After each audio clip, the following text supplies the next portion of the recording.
بسم اللہ الرحمن الرحیم۔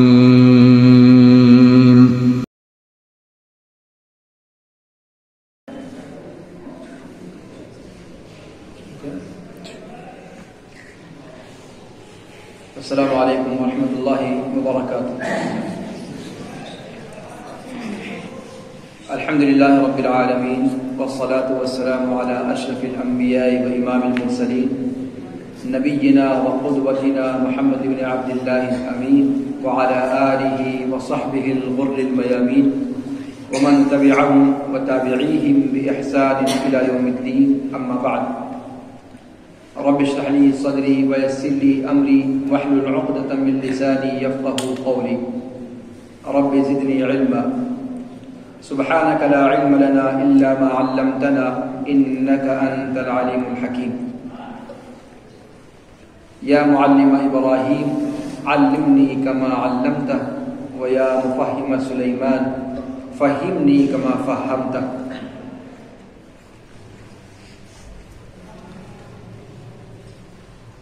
حاضرین درس، مصلیان مسجد، طلبہ عزیز، اساتذہ کرام،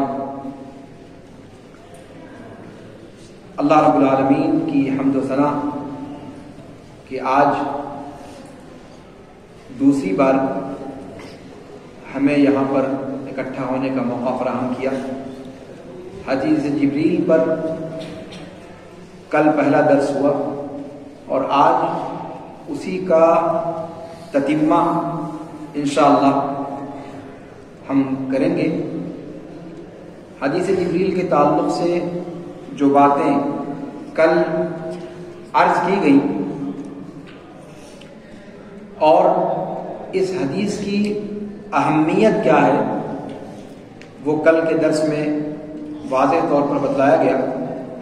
آج براہ راست اس حدیث کا اگلا حصہ جو تشریح کے لیے باقی رہ گیا تھا اسے ہم مکمل کرتے ہیں، اور پھر اس کے بعد حدیث جبریل کے حوالے سے کچھ جو فوائد اس سے مستنبط ہوتے ہیں ان میں سے کچھ کو کل ذکر کیا گیا تھا اور کچھ کو انشاءاللہ حدیث کی تشریح مکمل ہونے کے بعد ذکر کرنے کی کوشش کی جائے گی۔ کل یہ بات ہوئی تھی کہ یہ روایت عمر بن خطاب رضی اللہ عنہ وارضاہ سے مروی ہے، جو دوسرے خلیفہ راشد ہیں اور اللہ کے رسول صلی اللہ علیہ وسلم کے بعد ابو بکر کا درجہ ہے امت کے اندر، اور دوسرے نمبر پہ عمر ابن خطاب رضی اللہ عنہ وارضاہ کا دورہ کا مقام ہے، مرتبہ ہے۔ جلیل القدر صحابی ہیں۔ بہت زیادہ روایات تو ان سے مروی نہیں ہیں، لیکن کچھ اہم روایات ان سے مروی ہیں، جن میں سے وہ روایت بھی ہے جس سے امام بخاری رحمہ اللہ نے اپنی صحیح بخاری کا آغاز کیا ہے، انما الاعمال بالنیات، وہ روایت بھی انہی سے مروی ہے۔ تو وہ روایت بھی اللہ کے رسول صلی اللہ علیہ وسلم کے جوامع الکلم میں سے شمار کی گئی ہے اور اربعون نوویہ کے اندر اس کو ذکر کیا گیا ہے۔ ایسی یہ روایت حدیث جبریل کے نام سے جو مشہور ہے، یہ بھی انہی عمر بن خطاب رضی اللہ تعالیٰ عنہ وارضاہ سے مروی ہے، اور کل کے درس میں یہ بتایا گیا کہ یہ روایت ام السنہ کہی جاتی ہے، بلکہ اللہ کے رسول صلی اللہ علیہ وسلم نے خود اس روایت کے آخر میں ان سوالوں اور ان جوابوں کو دین سے تعبیر کیا ہے، یعنی اس روایت کے اندر پورا کا پورا دین اجمالی طور پر بیان اللہ کے رسول صلی اللہ علیہ وسلم نے فرما دیا ہے۔ تو بہت اہمیت والی روایت ہے۔ کل یہاں تک ہم پہنچے تھے کہ عمر بن خطاب رضی اللہ تعالیٰ عنہ نے فرمایا کہ ایک دن اللہ کے رسول صلی اللہ علیہ وسلم کے ساتھ ہم صحابہ کرام اور سارے لوگ بیٹھے تھے کہ ایک آدمی آئے اور سفید کپڑوں میں ملبوس تھے، بالکل صاف شفاف، بال بھی انتہائی سیاہ تھے اور سلجھے ہوئے تھے، بال بکھرے ہوئے نہیں تھے، سفر کے آثار بھی نہیں تھے، اور ان پر سفر کے کسی قسم کے آثار بھی ظاہر نہیں تھے، لیکن وہ ہم میں سے تھے بھی نہیں، اور آ کر کے اللہ کے رسول صلی اللہ علیہ وسلم کے پاس ایک مخصوص حیرت میں بیٹھ گئے، اپنے گھٹنوں کو اللہ کے رسول صلی اللہ علیہ وسلم کے گھٹنوں سے جوڑ کر اور اپنے ہاتھوں کو، اپنی ہتھیلی کو آپ صلی اللہ علیہ وسلم کے ران پر رکھ کر، اور پھر اللہ کے رسول صلی اللہ علیہ وسلم سے پوچھا کہ اخبرنی عن الاسلام۔ یہاں تک ہم پہنچے تھے کل کے درس میں۔ اللہ کے رسول صلی اللہ علیہ وسلم سے پہلا سوال کیا کہ اخبرنی عن الاسلام، اسلام کے بارے میں مجھے بتلائیے، اسلام کیا ہے؟ اللہ کے رسول صلی اللہ علیہ وسلم نے جواب میں فرمایا کہ ان تشهد ان لا الہ الا اللہ وان محمد رسول اللہ وتقیم الصلاة وتؤتی الزکاة وتصوم رمضان وتحج البیت ان استطعت الیہ سبیلا۔ اسلام کیا ہے؟ اس کے جواب میں اللہ کے رسول صلی اللہ علیہ وسلم نے ان کو بتایا کہ اللہ کے معبود برحق ہونے کی، تنہا معبود برحق ہونے کی گواہی دینا، اور محمد صلی اللہ علیہ وسلم کی رسالت کا اقرار کرنا، شہادت دینا، اور پھر اس کے بعد صلاۃ قائم کرنا، اور اس کے بعد زکوٰۃ ادا کرنا، اور رمضان کے روزے رکھنا، اور حج بیت اللہ کرنا اگر استطاعت ہو۔ یہ جواب تھا جبریل امین کے اس سوال کا جو انہوں نے اسلام کے بارے میں اللہ کے رسول صلی اللہ علیہ وسلم سے پوچھا۔ اس روایت کے اندر اللہ کے رسول صلی اللہ علیہ وسلم نے اسلام کی جو تعریف بیان کی، حقیقت میں اس سے کیا چیزیں سمجھ میں آتی ہیں؟ بنیادی طور پر حدیث جبریل کے اندر جیسا کہ کل بھی بتایا گیا کہ اسلام کے بارے میں اللہ کے رسول صلی اللہ علیہ وسلم نے بتلایا، ایمان کے بارے میں بتلایا، اور احسان کے بارے میں بتلایا۔ اور اسلام، ایمان اور احسان، ان کے درجات کیا ہیں؟ یہ اسی ترتیب کے ساتھ ہیں جس ترتیب کے ساتھ ذکر کیے گئے ہیں جبریل امین کی حدیث میں۔ اسلام حقیقت میں کہتے کس کو ہیں؟ اگر عربی زبان کا یہ لفظ ہے، ڈکشنری کے اعتبار سے اگر ہم دیکھیں تو اسلام کا کسے کہا جاتا ہے؟ عربی زبان میں اسلام کہا جاتا ہے کسی کے تابع ہونا، الانقیاد والخضوع عربی زبان کا یہ لفظ ہے۔ اس کا معنی ہوتا ہے کسی کے تابع ہو جانا، کسی کے سامنے جھک جانا، یہ اسلام کا لفظی معنی ہوتا ہے۔ اصطلاحی معنی میں اسلام کہا جاتا ہے اللہ رب العالمین کے لیے انسان توحید کا اقرار کرتے ہوئے سرنڈر ہو جائے، اور اللہ رب العالمین کی اطاعت و فرما برداری کے لیے اپنے آپ کو وقف کر دے، اور شرک اور اہل شرک سے براءت کا اظہار کرے۔ یہ ہے اصطلاحی معنی میں اسلام کی تعریف۔ اللہ کے رسول صلی اللہ علیہ وسلم نے اسلام کی جو تعریف یہاں بیان کی ہے، یا اسلام کیا ہے، اس کا جو جواب آپ صلی اللہ علیہ وسلم نے دیا، اگر آپ غور کریں تو ان میں سے تقریباً ساری چیزیں وہ ہیں جو انسان اپنے جسم کے ذریعے سے انجام دیتا ہے، انسان ظاہری طور پر جس کو انجام دیتا ہے۔ اسلام قول اور عمل کے مجموعے کا نام ہے۔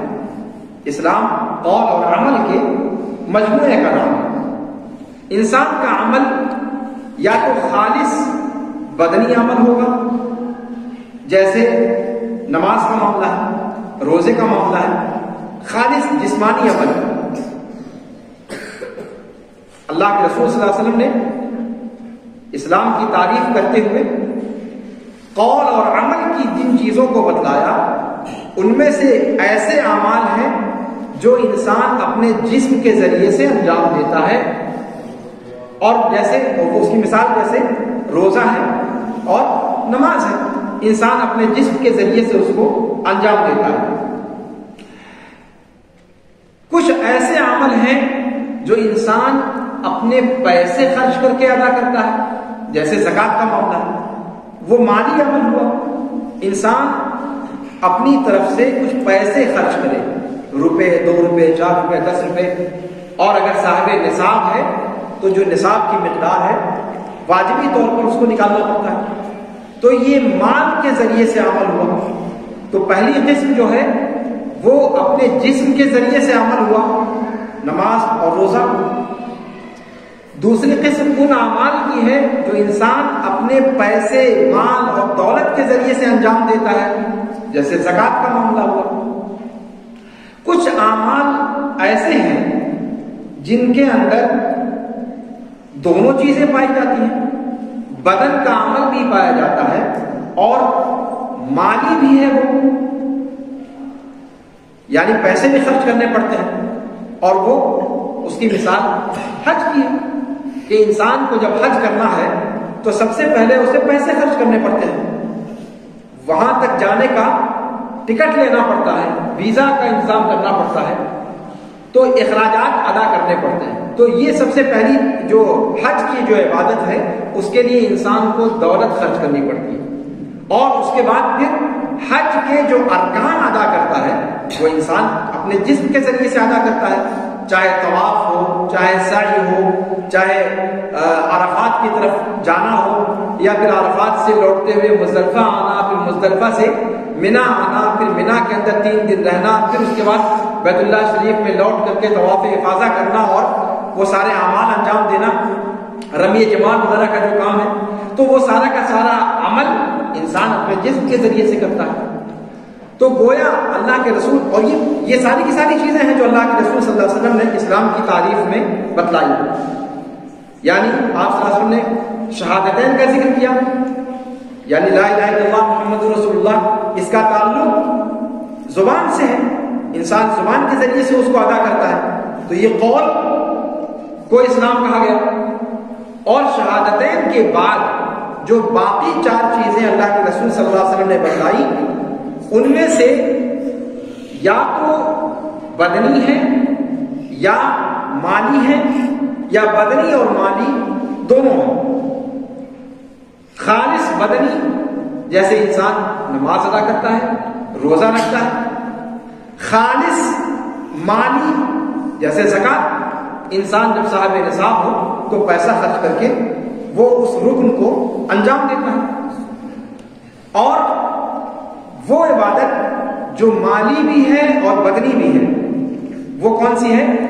حج کی عبادت ہے، کہ انسان حج میں سب سے پہلے پیسے خرچ کرتا ہے، پیسے کا انتظام کرتا ہے، صاحب استطاعت بنتا ہے، اور پھر صاحب استطاعت بننے کے بعد پھر وہ جسمانی طور پر اس عبادت کو انجام دینے کے لیے وہاں پہنچ کر اپنے آپ کو تیار کرتا ہے۔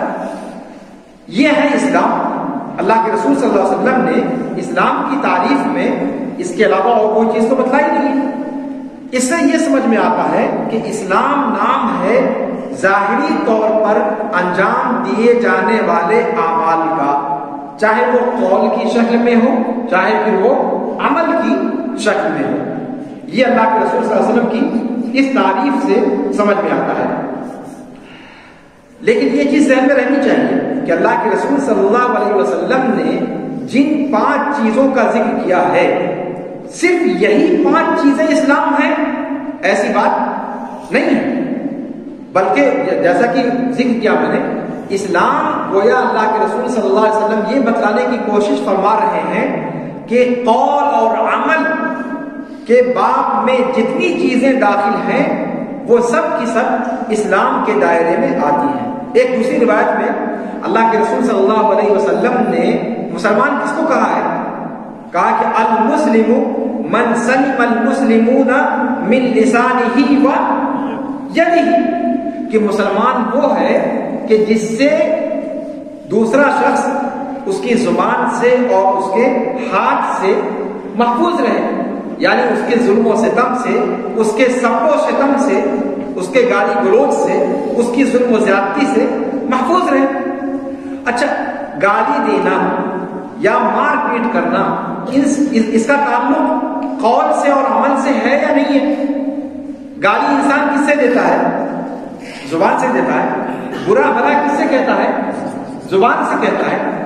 تو اللہ کے رسول صلی اللہ علیہ وسلم گویا فرما رہے ہیں کہ مسلمان حقیقت میں وہ ہے جس کی زبان سے اور جس کے جسم سے اس کے بھائی کو اذیت نہ پہنچے، اس کا بھائی اس سے محفوظ رہے۔ مسلمان وہ ہے کہ جس کی زبان سے اور جس کے ہاتھ سے دوسرا مسلمان بھائی محفوظ رہے۔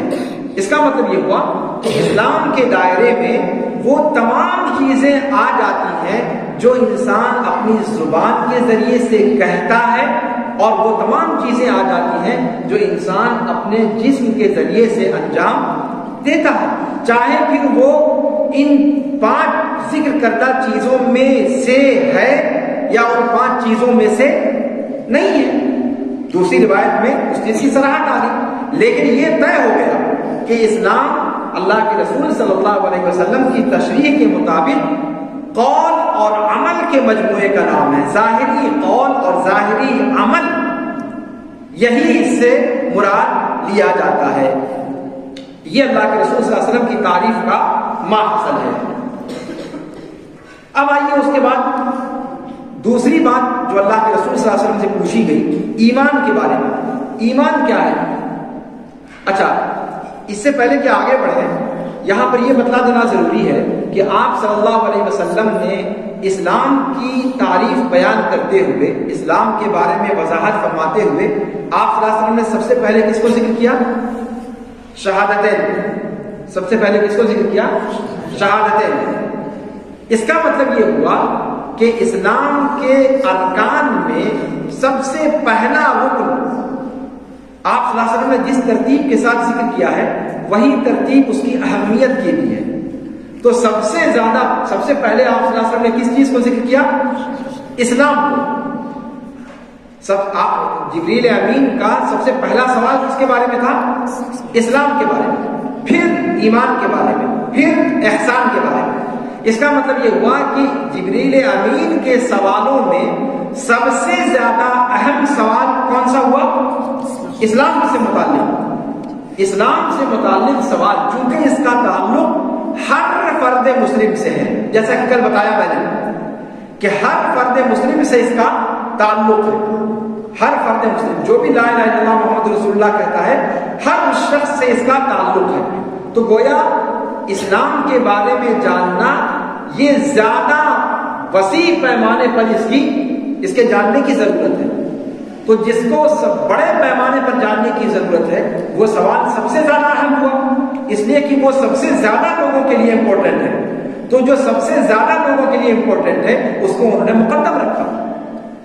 اسی طریقے سے اسلام کی تعریف میں اللہ کے رسول صلی اللہ علیہ وسلم نے جب جواب دیتے ہوئے سب سے پہلے شہادتین کا ذکر کیا، تو اس سے کیا سمجھ میں آیا کہ اسلام کے جو من جملہ ارکان اللہ کے رسول صلی اللہ علیہ وسلم نے ذکر فرمائے ہیں، ان میں سب سے زیادہ اہم کون ہے؟ جس کو آپ صلی اللہ علیہ وسلم نے سب سے پہلے ذکر فرمایا ہے، اور وہ کیا ہے؟ شہادتین کا اقرار۔ شہادتین کا اقرار، لا الہ الا اللہ محمد رسول اللہ۔ اس کے بغیر کوئی انسان دائرہ اسلام میں آتا ہی نہیں ہے، داخل ہی نہیں ہوتا ہے، اس لیے وہ سب سے زیادہ اہمیت کا حامل ہے۔ شہادتین کا اقرار کر لینے کے بعد اب 4 ارکان باقی بچتے ہیں۔ ان 4 میں سے سب سے زیادہ اہم کون ہے؟ بچے نماز، زکات، روزہ اور حج۔ ان 4 میں سب سے زیادہ اہم کون ہے؟ نماز۔ دھیان دیجیے گا، نماز ہے۔ کیوں؟ اس لیے کہ اللہ کے رسول صلی اللہ علیہ وسلم نے اسلام کی تعریف کرتے ہوئے شہادتین کے اقرار کے بعد سب سے جو پہلے بقیہ ارکان سے پہلے جو ذکر کیا، وہ کیا ذکر کیا؟ وَأَن تُقِيمَ الصَّلَاةَ، نماز ادا کرنا۔ تو گویا صلاۃ جو ہے شہادتین کے اقرار کے بعد اسلام کا سب سے زیادہ اہمیت رکھنے والا رکن ہے۔ اور یہیں سے یہ بات بھی سمجھ لیجیے کہ یہی دونوں رکن شہادتین اور صلاۃ، شہادتین کا اقرار تو انسان اپنی زندگی میں ایک بار کر لے اس کے لیے کافی یا نہیں؟ ایسا تو نہیں ہے نا کہ ہر روز 5 دفعہ لا الہ الا اللہ محمد رسول اللہ کہنا ضروری ہے تب آپ مسلمان ہوں گے، یا روزانہ 1 مرتبہ کہہ لیں، یا 40 مرتبہ کہہ لیں، یا 50 مرتبہ کہہ لیں، یا مہینے میں 1 مرتبہ یا 10 مرتبہ کہہ لیں، یا سال میں 10 مرتبہ کہیں، ایسی کوئی تخصیص ہے نہیں۔ آپ نے 1 مرتبہ لا الہ الا اللہ محمد رسول اللہ کا کی شہادت دے دی، آپ دائرہ اسلام میں داخل ہو گئے۔ اس کا معاملہ 1 بار کا ہے، وہ ادا ہو گیا، آپ داخل ہو گئے۔ جو پرماننٹ کرنے والے رکن ہیں ان میں سب سے زیادہ اہم کیا ہے؟ صلاۃ ہے، سب سے زیادہ اہم صلاۃ ہے، جو آپ کو ہر 24 گھنٹے میں کتنی مرتبہ ادا کرنی ہے؟ 5 دفعہ ادا کرنی ہے۔ کتنی مرتبہ؟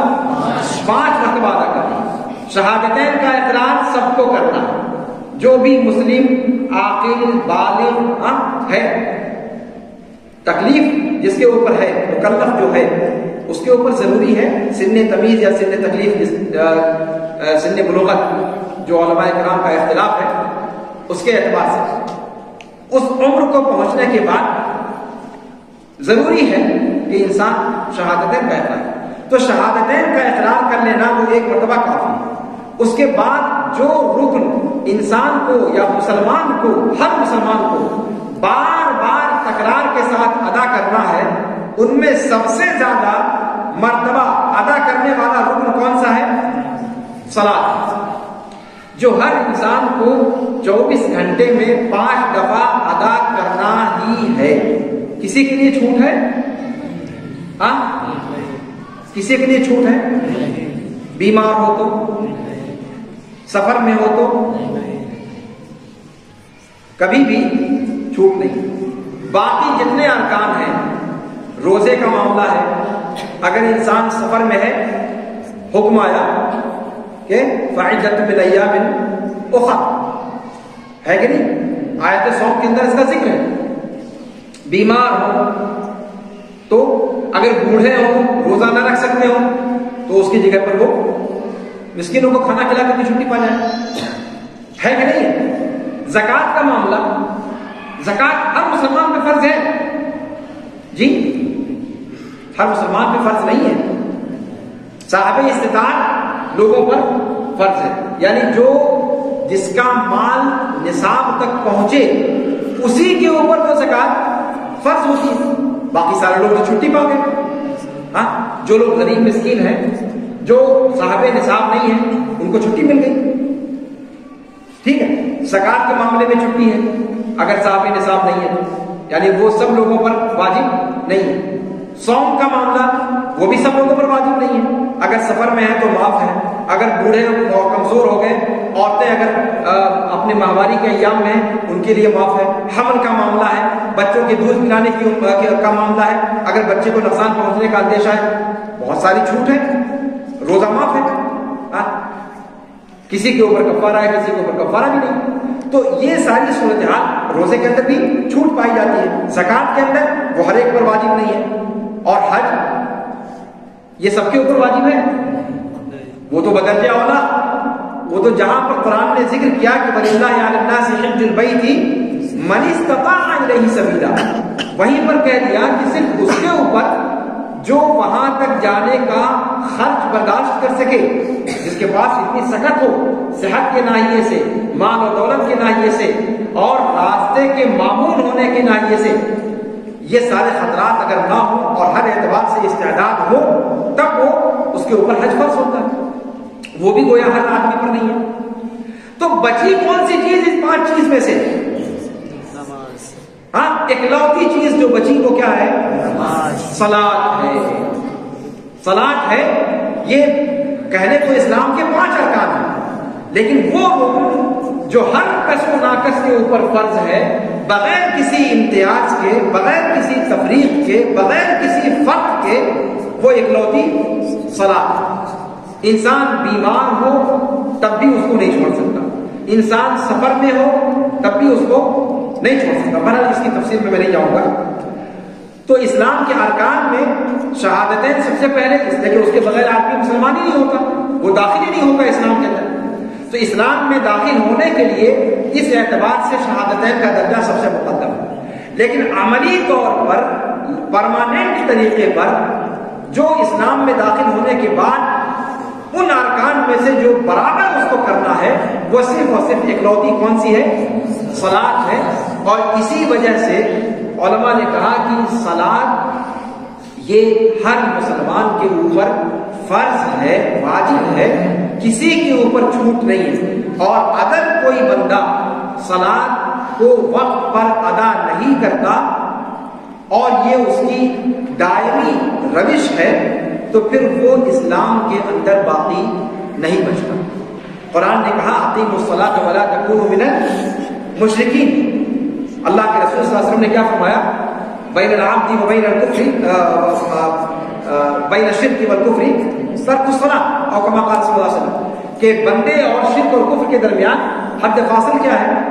صلاۃ۔ اس کا مطلب یہ کہ جس نے اس کو قائم رکھا اس نے دین کو قائم رکھا، اور جس نے اس کے اندر سستی کی اس نے پورے دین کو منہدم کر دیا۔ سستی کی میں نے کہا ہے، دھیان دیجیے گا، سستی کی، انکار کی بات نہیں کی۔ انکار تو انسان اسلام کے 5 رکن میں سے کسی بھی رکن کا اگر انکار کرے گا تو کیا ہو جائے گا؟ کافر ہو جائے گا۔ اس میں تو کسی کا اختلاف نہیں ہے، اجماع امت ہے کہ انسان اسلام کے ارکان میں سے کسی رکن کا اگر انکار کرتا ہے تو وہ صراحت کے ساتھ کافر ہو گیا، وہ تو مسلمان بچا ہی نہیں۔ نماز کا معاملہ یہ ہے کہ نماز کو انسان فرض مانتا ہے، رکن مانتا ہے، لیکن ادا کرنے میں سستی کرتا ہے۔ 5 وقتہ نماز نہیں پڑھتا، جمعہ پڑھ لیا کرتا ہے، یا 5 وقتہ نماز کو اس کے ٹائم سے مؤخر کر کے پڑھتا ہے، اس کی نماز ہوگی نہیں۔ نماز کو ان الصلاۃ کانت علی المؤمنین کتابا موقوتا وقت کے اوپر ہی ادا کرنا ضروری ہے۔ اگر اس کو آگے پیچھے کیا تو پھر وہ نماز آپ کی ادا نہیں ہوگی۔ یہ بہت اہم مسئلہ ہے، اور اس چیز کو ہم لوگ اپنے گھروں سے جڑے ہوئے ہیں، اپنے گھر کے اندر اپنے بزرگوں کو، اپنی ماؤں کو، بہنوں کو، بچیوں کو، بچوں کو گھر کے اندر آپ بتائیں کہ اسلام کے ارکان جو ہیں ان میں سے بقیہ سارے ارکان کے بارے میں اتنی سختی نہیں برتی گئی، اس میں کہیں نہ کہیں کسی نہ کسی طور پر چھوٹ ہے، لیکن اگر چھوٹ نہیں ہے تو وہ کس میں؟ صلاۃ کے اندر۔ یہ بستر مرگ پر بھی انسان کو ادا کرنی ہے۔ ہاں، اگر انسان کھڑا نہیں ہو سکتا تو بیٹھ کر کے پڑھے گا، اگر وہ رکوع نہیں کر سکتا تو رکوع اس کا چھوٹ جائے گا، اشارے سے رکوع کرے گا، اگر وہ سجدہ نہیں کر سکتا اشارے سے سجدہ کرے گا، اگر وہ قیام، رکوع، سجدہ کچھ کر پانے کی کنڈیشن میں نہیں ہے تو وہ اشارے سے نماز ادا کرے گا، اور اگر ہاتھ پاؤں بھی کام نہیں کر رہے ہیں تو وہ صرف اپنی پلکوں کو جھپکا کر کے قیام اور رکوع اور سجود ادا کرے گا، لیکن معاف نہیں۔ اگر معاف ہوتی تو سب سے جو اہم جگہ ہے وہ کون سی تھی؟ قتال، میدان جنگ میں جب دشمنوں کے ساتھ مارکا جاری ہے، تلواریں چل رہی ہیں، گردنیں تن سے جدا ہو رہے ہیں، ہاں، ایک دوسرے کی گردنیں کاٹی جا رہی ہیں، وہاں پر نماز اگر معاف ہو سکتی تو وہاں پر معاف ہونی چاہیے تھی کہ نہیں؟ بھائی پہلے اپنی جان بچاؤ، نماز بعد میں پڑھتے رہیں گے، زندہ رہیں گے تب تو پڑھیں گے، ہاں، لیکن کیا معاف ہے وہاں پر؟ وہاں بھی معاف نہیں ہے۔ صلاۃ خوف آپ سارے لوگ جانتے ہیں، ہاں، وَإِذَا كُنْتَ فِيهِمْ فَأَقَمْتَ لَهُمُ الصَّلَاةَ فَلْتَقُمْ طَائِفَةٌ مِّنْهُمْ مَعَكَ وَلْيَأْخُذُوا، ہاں، پوری کی پوری اس کی نماز کا طریقہ بیان کیا گیا۔ معاف وہاں بھی نہیں ہے، رکعت چھوٹ سکتی ہے، 4 رکعت کی نماز آپ 2 رکعت پڑھ لو، ٹھیک ہے، سفر کے اندر جو 4 رکعت کی نماز ہے آپ 2 رکعت کر لو، تخفیف ہو جائے گی، کمی کی جا سکتی ہے، رکوع نہیں کر سکتے، سجدہ نہیں کر سکتے، رکوع چھوڑ دو، سجدہ چھوڑ دو، یہ ہو سکتا ہے، لیکن پورے طور پر نماز معاف ہو ایسی کوئی شکل ہے؟ ایسی کوئی شکل نہیں ہے۔ تو اس لیے اس چیز کو ہمیں سمجھنا چاہیے کہ نماز کا معاملہ اسلام کے ارکان میں بہت زیادہ اہم ہے۔ اچھا، اس کے بعد شہادتین ہو گیا، نماز کا معاملہ ہو گیا، اس کے بعد تیسری چیز کیا ہے؟ زکات۔ قرآن کریم کے اندر 82 سے زیادہ جگہوں پر اللہ رب العالمین نے زکوٰۃ کا ذکر کیا ہے نماز کے ساتھ ساتھ. اقیموا الصلاۃ وآتوا الزکاۃ. سورہ بقرہ کی شروع ہی میں الذین یؤمنون بالغیب ویقیمون الصلاۃ ومما رزقناہم ينفقون. یقیمون الصلاۃ ومما رزقناہم ينفقون. کیا ترجمہ ہوتا ہے ومما رزقناہم ينفقون؟ وہ لوگ جو صلاۃ قائم کرتے ہیں اور ہماری دی ہوئی روزی میں سے خرچ کرتے ہیں. یہی تو زکوٰۃ ہے. ہاں، خرچ کرنے کی جو شکلیں ہیں ان میں سب سے واجب شکل زکوٰۃ کی ہے اور اس کے علاوہ صدقات و خیرات. تو نماز کے ساتھ صدقہ کا ذکر قرآن کریم کے اندر 82 سے زائد جگہوں پر ایک ساتھ جوڑ کر کے کیا گیا ہے. کیوں؟ مفسرین کہتے ہیں کہ صلاۃ اللہ کا حق ہے اور زکوٰۃ بندے کا حق ہے. اللہ کا حق ادا کرنے کے چکر میں بندوں کا حق ضائع نہیں ہونا چاہیے. اللہ کا حق سب سے پہلے دھیان میں رکھے انسان، ایک مسلمان، اور اس کے بعد اپنے بھائی کا جو حق ہے اس کو ذہن میں رکھے. تو حقوق اللہ کے ساتھ ساتھ حقوق العباد کو جوڑ کر کے ذکر کیا گیا. تو گویا شہادتیں سب سے پہلے نمبر پہ، دوسرے نمبر پہ صلاۃ، تیسرے نمبر پہ زکوٰۃ. اس کے بعد کیا ہے؟ اس کے بعد روزہ، صوم اور رکن جو ہے وہ کیا ہے؟ سال میں ایک ماہ کا روزہ، رمضان المبارک. کتب علیکم الصیام کما کتب علی الذین من قبلکم لعلکم تتقون. قرآن کریم جس ماہ میں اترا اس ماہ کو پورے کے پورے مہینے کو اللہ رب العالمین نے اس رکن کے لیے خاص کر دیا کہ اس سال کے اس مہینے میں ایک مسلمان مہینے بھر کا روزہ رکھے گا. روزہ. اور اس کے بعد آتا ہے معاملہ اس عبادت کا جس میں جسمانی اور مالی دونوں چیزوں کا سنگم ہے اور وہ ہے حج. تو یہ اسلام کے ارکان جس ترتیب کے ساتھ ذکر کیے گئے ہیں اسی ترتیب کے ساتھ اس کی اہمیت بھی شریعت کے اندر ہے. اس کے بعد دوسرے نمبر پہ جبریل امین نے سوال کیا تھا ایمان کے بارے میں کہ ایمان کیا ہے. اللہ کے رسول صلی اللہ علیہ وسلم نے جواب دیا. کیا جواب دیا؟ اللہ کے رسول صلی اللہ علیہ وسلم نے فرمایا کہ کیا جواب دیا؟ فاخبرنی عن الایمان. اللہ کے رسول صلی اللہ علیہ وسلم نے فرمایا ان تؤمن باللہ وملائکتہ وکتبہ ورسلہ والیوم الآخر وتؤمن بالقدر خیرہ وشرہ. ایمان کس پر لانا ہے؟ سب سے پہلے اللہ رب العالمین، اللہ کے فرشتوں پر، اللہ کی کتابوں پر، اللہ کے رسولوں پر، یوم آخرت پر، اور تقدیر کے خیر اور شر. تقدیر کے خیر اور شر یہ ایمان کے ارکان ہیں جو اللہ کے رسول صلی اللہ علیہ وسلم نے بیان فرمائے. ایمان کسے کہا جاتا ہے؟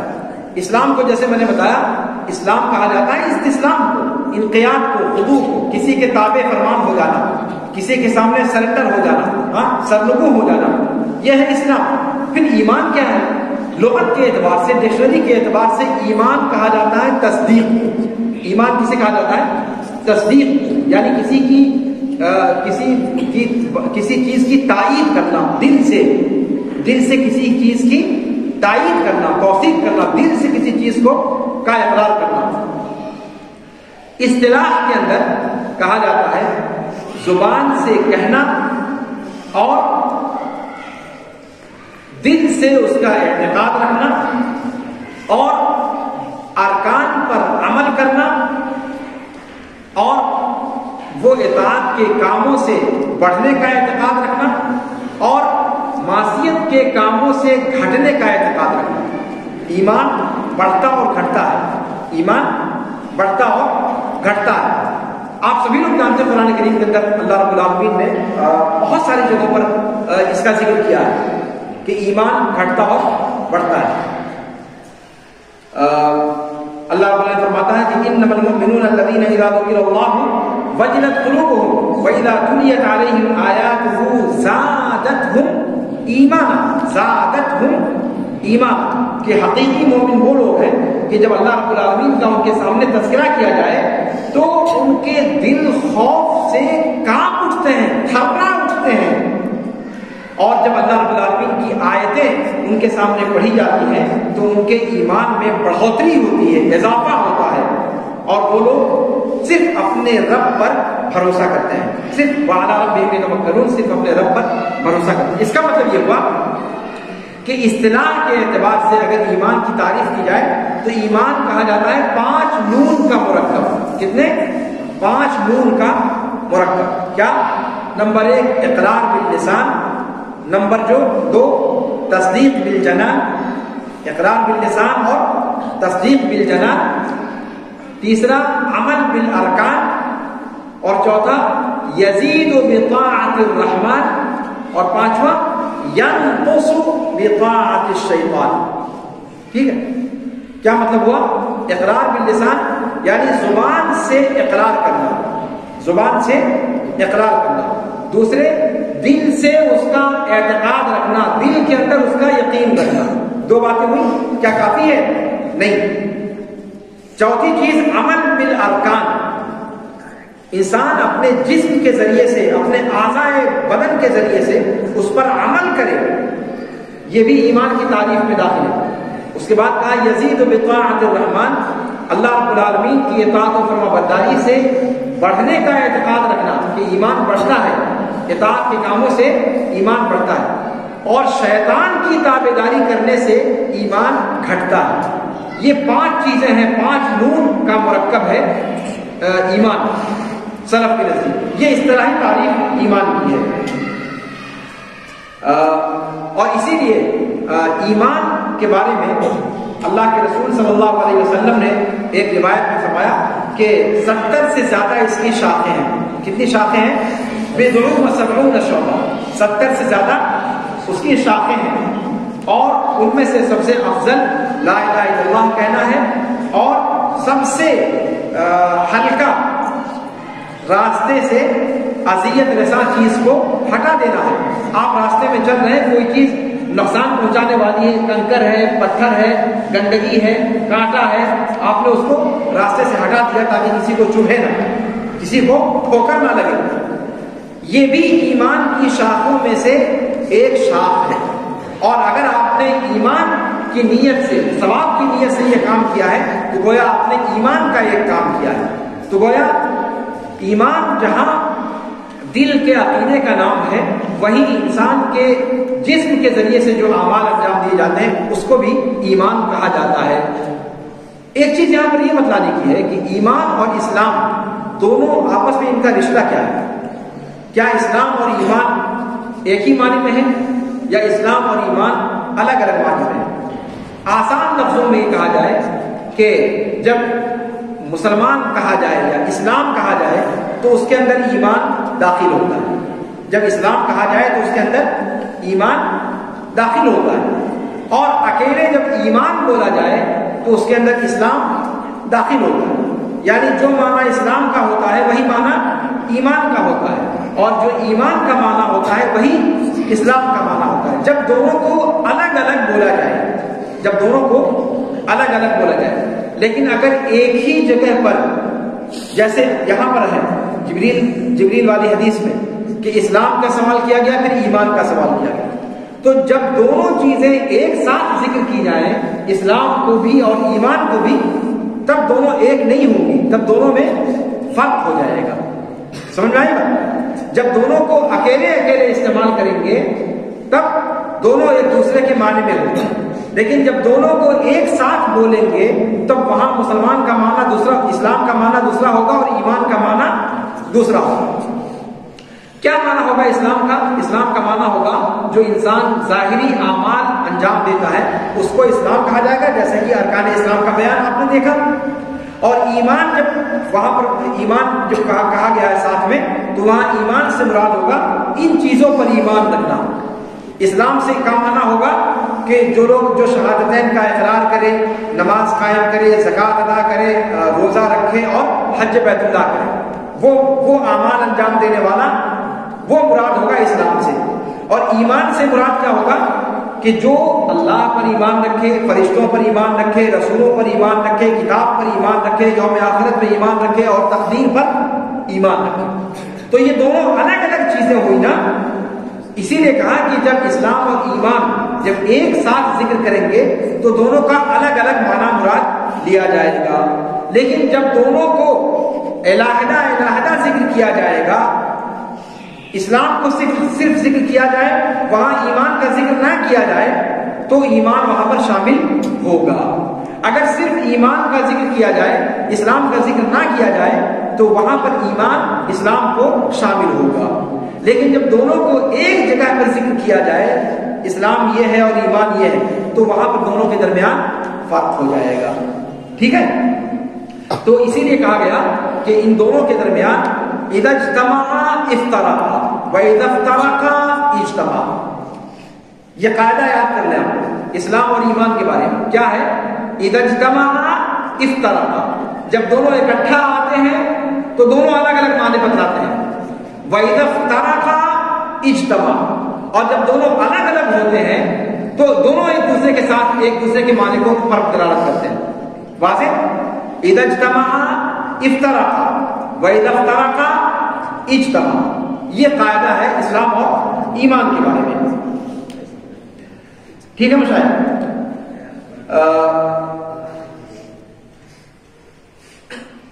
یہاں پر ایک چیز اور ذکر کر دوں کہ اسلام کے ارکان اور ایمان کے ارکان ذکر کیے گئے. اسلام کے ارکان میں جو آدمی صرف شہادتین کا اقرار کر لے اور نماز ادا نہ کرے، زکوٰۃ نہ دے یا حج نہ کرے استطاعت ہوتے ہوئے، صاحب نصاب ہوتے ہوئے زکوٰۃ نہ دے، تو ایسا شخص مسلمان ہے یا نہیں ہے؟ کہتے ہیں کہ حکم کے اعتبار سے مسلمان ہے، حکم کے اعتبار سے مسلمان ہے، لیکن حقیقت کے اعتبار سے نہیں. اس لیے کہ حقیقت کے اعتبار سے تب ہوگا جب وہ ان ارکان کو بجا لائے گا، ان ارکان کو بجا لائے گا. لیکن ظاہر سی بات ہے ان ارکان کو بجا لانا یہ ان کے اوپر واجب ہے جو اس کی استطاعت رکھنے والے ہیں. زکوٰۃ والا معاملہ تب ہوگا جب وہ صاحب نصاب ہو، اور حج کا معاملہ تب ہوگا جب وہ صاحب استطاعت ہو. ٹھیک ہے؟ تو یہ چیز ذہن میں رہنی چاہیے. ایمان کے بارے میں جب بات آئی، اللہ پر ایمان رکھنا، ایمان کے ارکان کیا کیا ذکر کیے گئے؟ اللہ پر ایمان رکھنا اور فرشتوں پر ایمان رکھنا، اس کی کتابوں پر ایمان رکھنا، اس کے رسولوں پر ایمان رکھنا، یوم آخرت پر ایمان رکھنا اور تقدیر کے خیر و شر پر ایمان رکھنا. گویا 6 ارکان ہیں. کتنے ارکان ہیں؟ 6 ارکان. اسلام یہ ایمان، اللہ پر ایمان رکھنے کا کیا مطلب ہوتا ہے؟ ایمان رکھنا اللہ رب العالمین پر کیا مطلب ہوتا ہے اس کا؟ اس کا مطلب ہوتا ہے کہ اللہ رب العالمین کی ذات کو، اللہ رب العالمین کو اس کی ذات میں تنہا اور یکتا ماننا. ذات میں اللہ رب العالمین کے اسماء و صفات میں اللہ رب العالمین کو یکتا جاننا.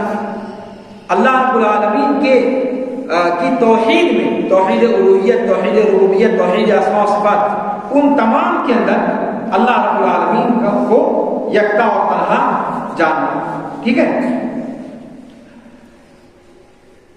اللہ رب العالمین کے وجود پر ایمان رکھنا. تو کیا میں نے بتایا کہ ایمان باللہ کا مطلب کیا ہوا؟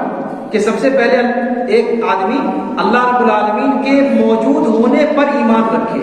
آپ جانتے ہیں کہ دنیا کے اندر بہت بڑے طبقے میں وہ لوگ بھی ہیں، یا ایک بڑی تعداد ان لوگوں کی بھی ہے جو کہتے ہیں کہ بھگوان بغیر کچھ نہیں ہے، معبود وابود کچھ نہیں ہے.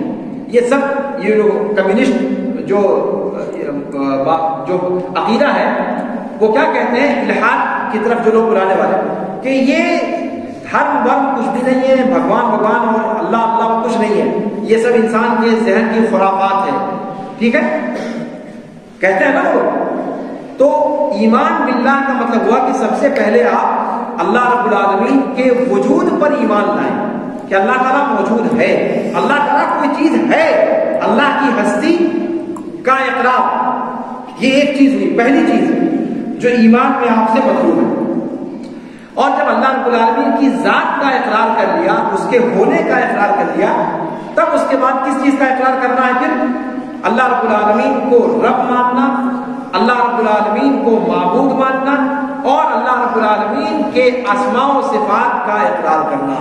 تین چیزوں کا اقرار کرنا۔ ذات کے اقرار کرنے کے بعد سب سے پہلے اللہ رب العالمین کی ذات کا اقرار کرنا، اس کے وجود کو ماننا، اور اس کے بعد دوسرے نمبر پہ اللہ رب العالمین کی توحید ربوبیت کو، یعنی اللہ رب العالمین کو رب ماننا، اللہ رب العالمین کو معبود برحق ماننا، اللہ رب العالمین کے لیے جتنے اسماء اور جتنے صفات قرآن کریم کے اندر آئے ہیں یا اللہ کے رسول صلی اللہ علیہ وسلم نے اللہ کے لیے بتلائے ہیں، ان تمام کو من وعن تسلیم کرنا، بغیر کسی تمثیل کے، بغیر کسی تعطیل کے، بغیر کسی تحریف کے۔ یہ ہے ایمان باللہ کا مطلب۔ قرآن میں اللہ رب العالمین نے کیا فرمایا؟ رب السماوات والارض وما بینہما فاعبدہ واصطبر لعبادتہ هل تعلم له سمیا۔ سورہ مریم کی آیت، آپ لوگوں میں سے جو لوگ وہاں تک پہنچ چکے ہوں گے وہ اس آیت کو جانتے ہوں گے۔ کیا فرمایا اس کے اندر؟ اللہ اس آیت کریمہ ایک آیت کو یاد کر لیجئے، توحید کی تینوں قسموں کی دلیل اس کے اندر موجود ہے، توحید کی تینوں قسموں کی دلیل اس کے اندر موجود ہے۔ رب السماوات والارض وما بینہما، اللہ رب العالمین وہ آسمانوں کا، زمینوں کا اور ان دونوں کے درمیان ساری کی ساری چیزیں جو پائی جاتی ہیں ان تمام کا رب ہے، ان تمام کا رب ہے۔ تو اللہ رب العالمین کو رب ماننا یعنی اللہ رب العالمین کے لیے توحید ربوبیت کو ثابت کرنا۔ تو یہاں سے توحید ربوبیت ثابت ہوتی ہے۔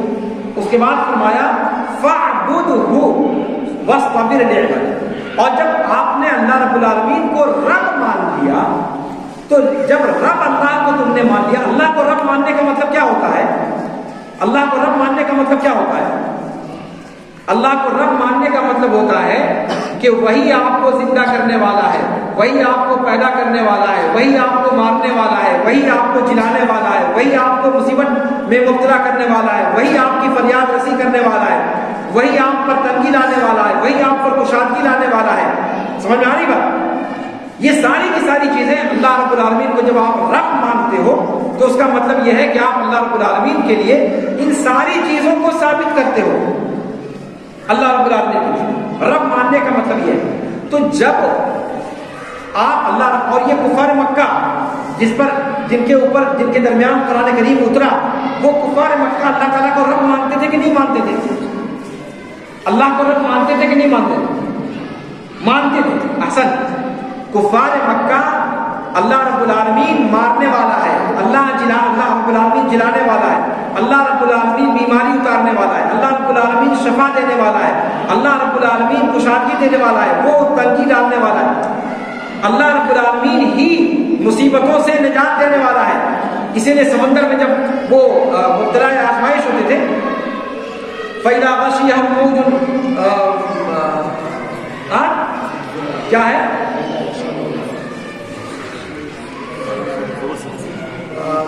کَذَّبُوا دَعَوُا اللَّهَ مُخْلِصِينَ لَهُ الدِّينَ۔ قرآن نے کہا، کئی جگہوں پر اس کا ذکر کیا کہ جب وہ سمندر کی موجوں کے تھپیڑوں میں جب پھنستے تھے تو وہاں کس کو پکارتے تھے؟ تنہا اللہ رب العالمین کو پکارتے تھے۔ اس کا مطلب یہ ہوا کہ وہ لوگ اللہ رب العالمین کے رب ماننے کا انکار نہیں کر رہے تھے۔ اسی لیے قرآن کریم کے اندر جو سب سے پہلا حکم آیا ہے اور سب سے پہلی ممانعت آئی ہے وہ کس چیز کی آئی ہے؟ سب سے پہلا حکم آیا ہے اللہ رب العالمین کی عبادت کا، یعنی توحید الوہیت کو ماننے کا، اور سب سے پہلی ممانعت آئی ہے کس چیز کی؟ فَلَا تَجْعَلُوا لِلَّهِ أَنْدَادًا وَأَنْتُمْ تَعْلَمُونَ۔ آپ پڑھ جائیے سورہ بقرہ شروع سے، یا ایھا الناس اعبدوا ربکم الذی خلقکم والذین من قبلکم لعلکم تتقون۔ اعبدوا ربکم، یہ سب سے پہلا حکم ہے قرآن کریم کے اندر جو آیا ہوا ہے، سب سے پہلا حکم اعبدوا ربکم، اپنے رب کو کی پرستش کرو۔ یعنی قرآن یہ کہہ رہا ہے کہ جب تم اللہ کو رب مانتے ہو گدھو، تو پھر اس کی پرستش سے کیوں کنارہ کشی کرتے ہو؟ پرستش اسی ہے اکیلے کی کرو۔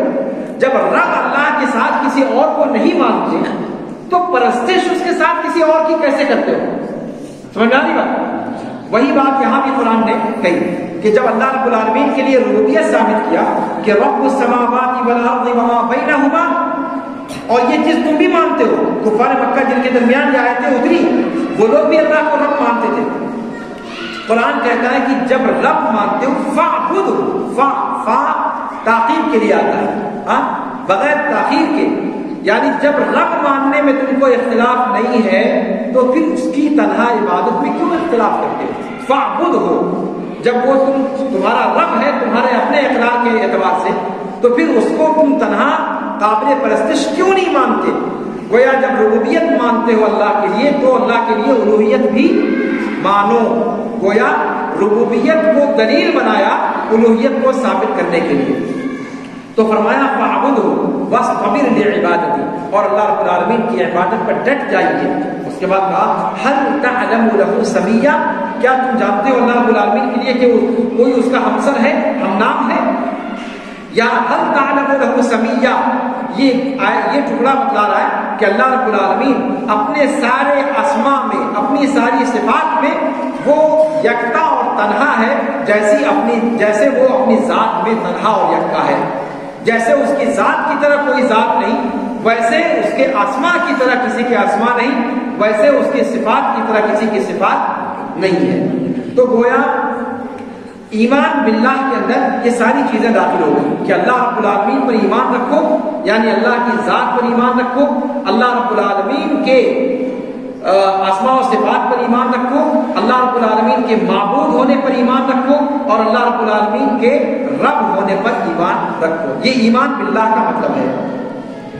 دوسری بات کہی ایمان بالملائکہ. ایمان بالملائکہ کا مطلب کیا ہوتا ہے؟ ایمان بالملائکہ کا مطلب ہوتا ہے کہ ہم اور آپ یہ عقیدہ رکھیں کہ فرشتہ ایک مخلوق ہے جو اللہ رب العالمین نے پیدا کیا. فرشتہ ایک مخلوق کا نام ہے جو اللہ رب العالمین نے پیدا کیا ہے، اور یہ مخلوق کس سے بنائی گئی ہے؟ نور سے پیدا کی گئی ہے. نور سے پیدا کی گئی ہے. لطیف جسم ہوتا ہے اس کا، اور اس لطیف جسم کے ہونے کی وجہ سے وہ جس شکل میں چاہیں اس شکل میں اپنے آپ کو ڈھال سکتے ہیں. ہاں، یہی تو فرشتوں کی بات ہے. ابھی جو بات چل رہی ہے، جس کی جو روایت ابھی بیان کی جا رہی ہے، جبریل امین خود اللہ کے رسول صلی اللہ علیہ وسلم کے سامنے کس لباس میں آئے، کس شکل میں آئے؟ انسان کی شکل میں آئے. اس کا مطلب ہوا یہ ان کی حقیقی شکل تو ہے نہیں. حقیقی شکل تو وہ ہے جس میں وہ 600 پروں کے ساتھ اللہ کے رسول صلی اللہ علیہ وسلم کے سامنے ظاہر ہوئے. پورا کا پورا آسمان کا کنارہ بھر گیا تھا، یعنی جبریل امین کے علاوہ اللہ کے رسول صلی اللہ علیہ وسلم کو کچھ دکھائی نہیں دے رہا تھا. آسمان کا پورا کنارہ جہاں تک تاحد نگاہ نظر آ رہا تھا وہ پورا کا پورا جبریل امین کی ذات، یعنی ان کی ذات کا یعنی حقیقی آپ اندازہ لگائیں کہ وہ کتنی عظیم ذات رہی ہوگی. پورا کا پورا افق چھا گیا جبریل امین کی وجہ سے. 600 پر ان کے وہ حقیقی شکل تھی جس میں اللہ کے رسول صلی اللہ علیہ وسلم نے ان کو دیکھا. لیکن ابھی جہاں پر آئے یہاں پر ایک انسان کی شکل میں آئے، ایک انسان کی طرح. تو فرشتے ایک نورانی مخلوق ہیں اور وہ مذکر مؤنث نہیں ہوتے. وہ مذکر مؤنث نہیں ہوتے. ان کو ہم نہ نر کہیں گے نہ مادہ کہیں گے. وہ ایک اللہ کی ایسی مخلوق ہے جو اللہ رب العالمین نے بنا دی ہے اور وہ ویسے ہی ہے. اور جب نر مادہ کا معاملہ نہیں ہے تو ان کے یہاں نکاح کا بھی معاملہ نہیں. سمجھ میں آ رہی بات؟ ان کی نسل چلنے کا بھی معاملہ نہیں ہے. جس طرح انسانوں کی نسل چلتی ہے، جنات کی نسل چلتی ہے، ویسے فرشتوں کی نسل نہیں چلتی. فرشتے اللہ رب العالمین نے ان ساری چیزوں سے ان کو معاملہ رکھا ہے. وہ جو ہے ان سب چیزوں کے اندر نہیں ہے. اچھا، اور یہ معزز بندے ہیں اللہ رب العالمین کے، اور ہمیشہ اللہ رب العالمین کی عبادت کرتے رہتے ہیں. قرآن کہتا ہے کہ وہ اللہ کی بندگی کرتے رہتے ہیں. لا یستحسرون، اللہ کی عبادت کرنے سے وہ کبھی تھکتے نہیں ہیں. رات اور دن اللہ رب العالمین کی تسبیح بیان کرتے ہیں. یسبحون اللیل والنہار لا یفترون، وہ اللہ رب العالمین کی دن اور رات تسبیح بیان کرتے ہیں. اچھا، کیا فرشتوں کا کام بس اتنا ہی ہے یا اور بھی کوئی کام ہے؟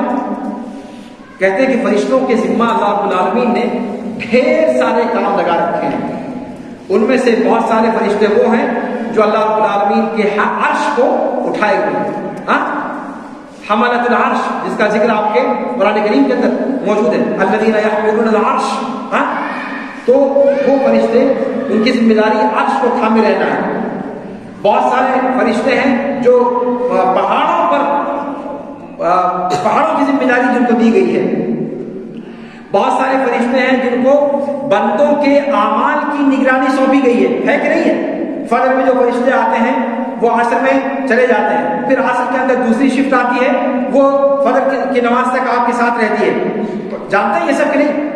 یہ سب ذمہ داریاں فرشتے ادا کرتے ہیں۔ ہمارا جو ناپا جوکھا ہے وہ باقاعدہ لکھا جا رہا، ما یلفظ من قول الا لدیہ رقیب عتید، قرآن کریم نے کہا سورۃ قاف کے اندر۔ تو یہ بھی ذمہ داری فرشتے ادا کرتے ہیں انسانوں کو۔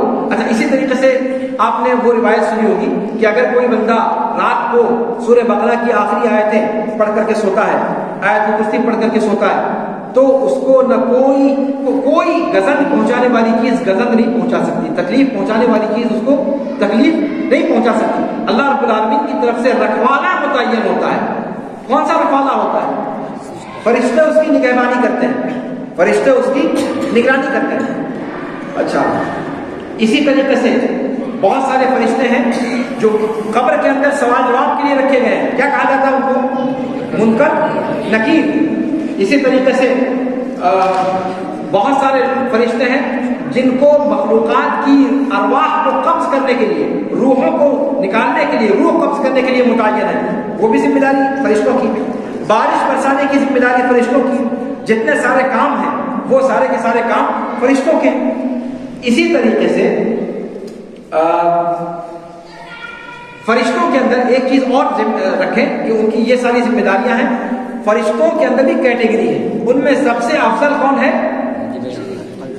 جبریل امین، جن کی یہ روایت ہم لوگ پڑھ رہے ہیں، ہاں، جن کی طرف نسبت کرتے ہوئے اس حدیث کو کیا کہا جاتا ہے؟ حدیث جبریل۔ تو جبریل علیہ السلام سب سے افضل ہیں ان کے اندر۔ ٹھیک ہے، تو ایمان بالملائکہ کے اندر یہ ساری چیزیں ان ساری چیزوں کو ماننا ہمارے اوپر کیا ہے؟ واجب ہے۔ ان ساری چیزوں کو ماننا ہمارے اوپر کیا ہے؟ واجب ہے۔ گرچہ وہ ان کو ہم دیکھ نہیں سکتے، وہ ہماری نگاہوں سے اوجھل ہیں، لیکن اس کے باوجود ہمیں ان کو ماننا ہے، اس لیے کہ باقاعدہ وہ ان کا وجود ہے، اور ان کے اسی کو ایمان بالغیب کہا جاتا ہے۔ بہت سارے مسلمان جو اپنے آپ کو روشن خیال کہتے ہیں، وہ فرشتوں کے وجود کا انکار کرتے ہیں، نعوذ باللہ۔ تو ایسا شخص جو فرشتوں کے وجود کا انکار کرے وہ مسلمان بچے گا؟ مسلمان نہیں بچے گا۔ تو فرشتوں کے وجود کا پر ایمان یہ ضروری ہے۔ اس کے بعد کہا کہ رسولوں پر ایمان۔ رسولوں پر ایمان کا مطلب کیا ہے؟ کہ اللہ رب العالمین نے اپنی طرف سے فرستادہ بھیجے، پیغمبر بھیجے، پیغمبروں کو بھیجا جو جا کر کے لوگوں کو سمجھائیں، اچھے راستے کی رہنمائی کریں، اور غضب اور اللہ کی ناراضگی کے راستوں سے ان کو روکیں۔ رسلا مبشرین و منذرین، قرآن کریم میں کہا کہ اللہ رب العالمین نے رسولوں کو بھیجا بشارت سنانے والا بنا کر کے اور ڈرانے والا بنا کر کے، ڈرانے والا بنا کر کے اللہ رب العالمین نے بھیجا۔ تو فرشتوں کی ذمہ داری تھی کہ وہ آ کر کے راہ حق دکھائیں خلق خدا کو، خلق الہی کو، اور جو ان کو برباد کرنے والی یا ان کو تباہ کرنے والی چیزیں ہیں وہ ان کے سامنے کھول کر کے بتلا دیں۔ قرآن کہتا ہے کہ وَلَقَدْ بَعَثْنَا فِي كُلِّ أُمَّةٍ رَسُولًا أَنِ اعْبُدُوا اللَّهَ وَاجْتَنِبُوا الطَّاغُوتَ، کہ ہم نے ہر قوم میں رسول کو بھیجا، ہر قوم میں، دنیا کی جتنی قومیں ہیں۔ ہم یہ اگر سمجھتے ہیں کہ صرف اللہ تعالیٰ نے رسول سعودی عرب میں بھیجا محمد صلی اللہ علیہ وسلم، تو یہ سمجھنا ہمارا صحیح نہیں ہوگا۔ القرآن کیا کہتا ہے کہ وَلَقَدْ بَعَثْنَا فِي كُلِّ أُمَّةٍ رَسُولًا، اللہ تعالیٰ نے ہر قوم کے اندر رسول بھیجا۔ پھر ہم کہیں گے، سوال پیدا ہوتا ہے کہ اگر ہر قوم میں بھیجے گئے تو ہندوستان، پاکستان، بنگلہ دیش، نیپال، یہاں کون آیا؟ ٹھیک ہے، اس کا پتہ کیوں نہیں؟ تو خود قرآن نے کیا کہا؟ قرآن کہتا ہے کہ بہت سارے رسولوں کو ہم نے بھیجا، منہم من قصصنا علیک ومنہم من لم نقصص علیک، بہت سارے رسول ہیں جن کا قصہ ہم نے آپ پر بیان کیا اے نبی مکرم صلی اللہ علیہ وسلم، اور ڈھیر ایسے انبیاء ہیں، رسول ہیں جن کا ذکر تک آپ کے سامنے ہم نے نہیں کیا۔ اس کا مطلب قرآن میں یا حدیث میں اگر کسی جگہ کے نبی کا یا رسول کا ذکر نہیں ملتا تو اس سے یہ نہیں سمجھنا چاہیے کہ وہاں رسول نہیں بھیجے گئے۔ واضح؟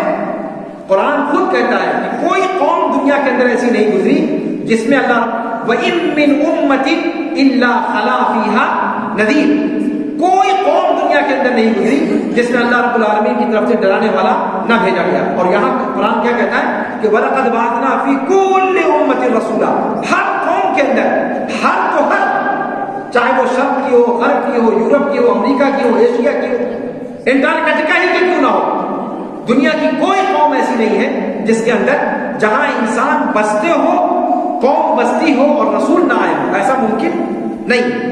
اب ان رسولوں کے بارے میں ہم کیوں نہیں جانتے؟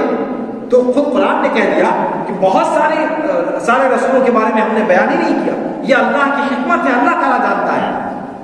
ان میں سے چند رسولوں کا ذکر قرآن کریم نے کیا ہے، چند انبیاء کرام کا ذکر قرآن نے کیا ہے۔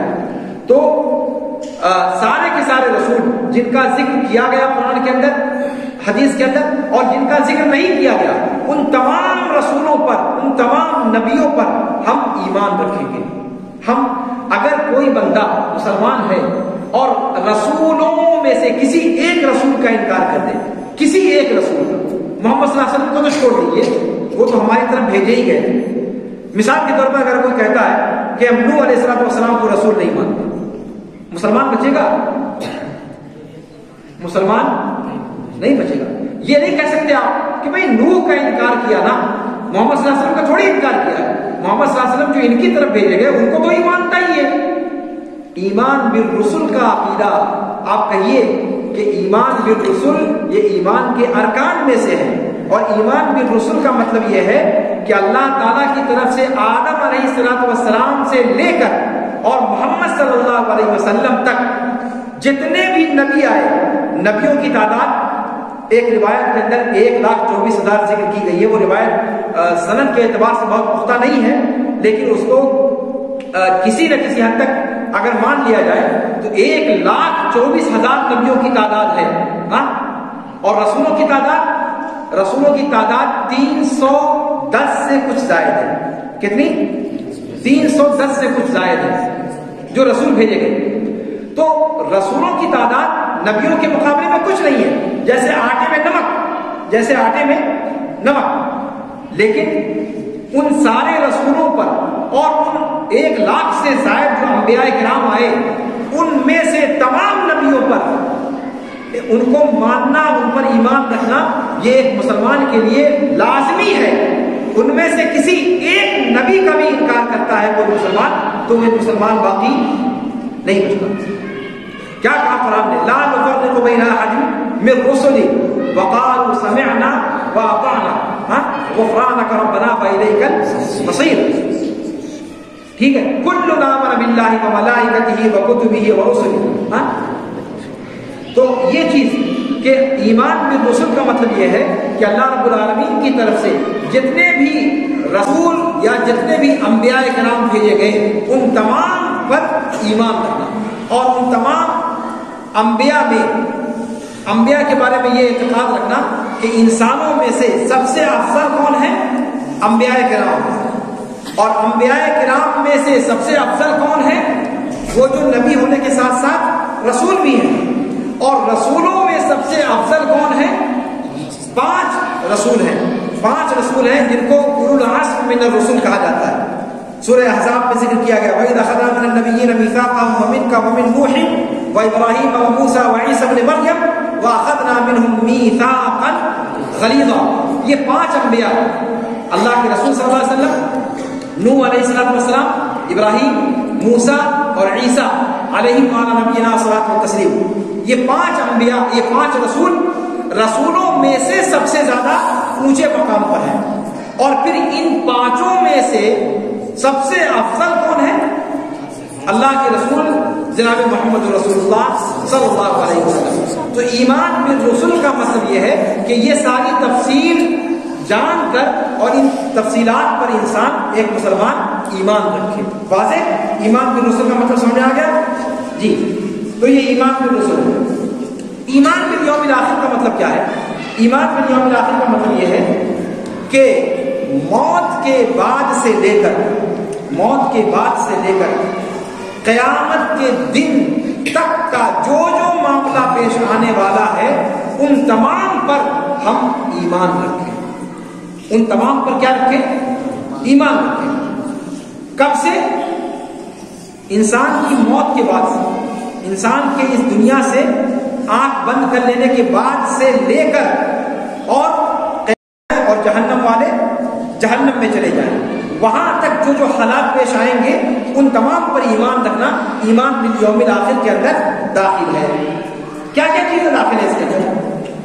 سکرات الموت کا جو معاملہ ہے، عالم برزخ میں جو چیزیں پیش آنے والی ہیں، انسان کے مرنے کے بعد برزخی زندگی شروع ہو جاتی ہے. اگر اچھا آدمی ہے تو نعمتوں کا سلسلہ شروع ہو جاتا ہے، اگر برا آدمی ہے تو وہیں سے عذاب کا سلسلہ شروع ہو جاتا ہے. ٹھیک ہے؟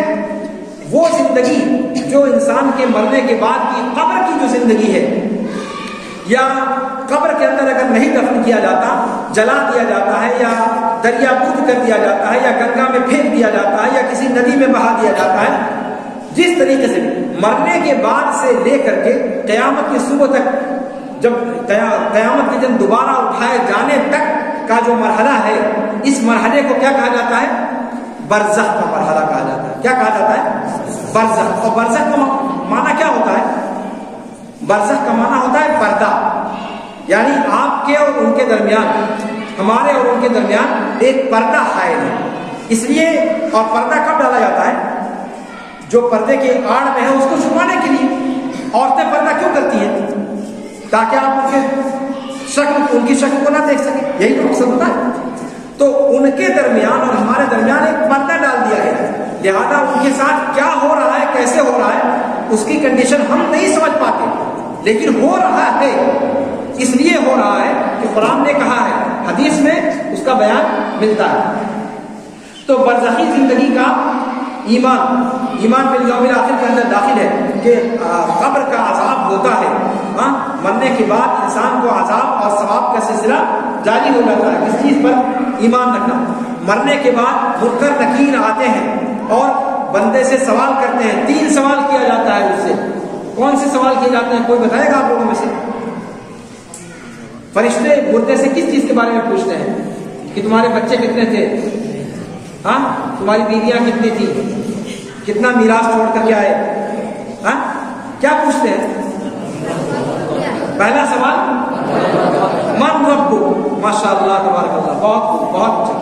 من ربک، تیرا رب کون ہے؟ دوسرا سوال ما دینک، تیرا دین کیا ہے؟ اور اس کے بعد من بعث فیک، من ارسل الیک، یا من نبیک، تمہاری طرف کون بھیجا گیا، تمہارا نبی کون ہے؟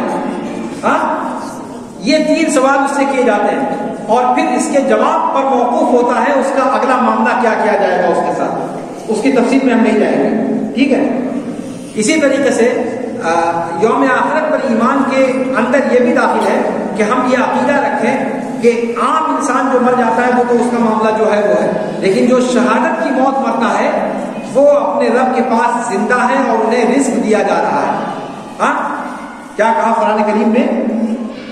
احیاء عند ربهم یرزقون، ان کے بارے میں. تو اس عقیدے کو بھی رکھنا جو ہے ضروری ہے کہ شہداء ان کی موت ایک خاص موت ہے اور وہ اپنے رب کے پاس زندہ ہے اور رزق دیے جا رہے ہیں. یہ دنیاوی زندگی نہیں، برزخی زندگی، لیکن ان کی زندگی اسپیشل زندگی ہوگی جو عام لوگوں سے الگ ہوگی. اس چیز کا اعتقاد رکھنا ضروری ہے. اسی طریقے سے جو نفخ ہے، سور جو پھونکا جائے گا اس پر اعتقاد رکھنا. 3 سور پھونکا جائے گا. پہلے سور کو نفخ فضا کہا جاتا ہے اور دوسرے سور کو نفخ صاف کہا جاتا ہے اور تیسرے سور کو بعث اور نشور کا نفخ کہا جاتا ہے. اور ان تینوں کا ذکر قرآن کریم کے اندر موجود ہے. ان تینوں نفخے کا ذکر قرآن کریم کے اندر، سور پھونکے جانے کا ذکر قرآن کریم کے اندر. ان تمام پر اعتقاد رکھنا، ان تمام پر ایمان رکھنا. اور تیسرا سور جب پھونکا جائے گا تو سارے کے سارے لوگ یوم یقوم الناس لرب العالمین، قرآن کریم نے کہا کہ سارے کے سارے لوگ کھڑے ہوں گے اور اپنی اپنی قبروں سے، اپنی اپنی جہاں جہاں ان کو دفنایا گیا ہے وہاں سے وہ کے اچھے اور برے تولے جائیں گے، اور اس کے 2 پلڑے ہوں گے، اس ترازو کے کتنے پلڑے ہوں گے؟ کہاں دیا جائے گا؟ جی، اس کا ذکر قرآن کریم میں کہاں پر آیا ہے؟ سورہ واقعہ کے اندر، اور سورہ اسراء کے اندر، سورہ بنی اسرائیل جس کو آپ کہتے ہیں، اقرأ کتابک کفا بنفسک اليوم علیک حسیبا۔ جی، اس کے بعد سارے کے سارے لوگ حوض پر آئیں گے، وہاں حوض سے اللہ کے رسول صلی اللہ علیہ وسلم کی مبارک ہاتھوں سے انشاءاللہ اللہ رب العالمین ہم میں سے جتنے لوگ یہاں موجود ہیں اور جتنے لوگ اس محاضرے کو سن رہے ہیں، اللہ رب العالمین سب کو اللہ کے رسول صلی اللہ علیہ وسلم کے مبارک ہاتھوں سے